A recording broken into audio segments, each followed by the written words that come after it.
Nagbigay ng update si DILG Secretary John Vic Remulla kasama ang matataas na opisyal ng PNP kaugnay ng dalawang high-profile cases na kasalukuyang iniimbestigahan.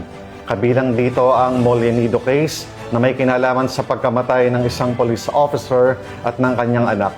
Pati na ang kaso ng isang PIDEG operative na natagpo ang patay sa isang septic tank sa Bulacan. Ayon kay Secretary Remulla, masusing nire-review ng Department of Justice ang mga ebidensya at kumpiyansa silang matibay ang kasong inahay. Tiniyak naman ng PNP na lahat ng resources ay ginagamit upang maresolba ang mga kaso ng mabilis at naayos sa batas. Binigyong diin ng pamunuan ng PNP ang kanilang pangako sa transparency, accountability at due process.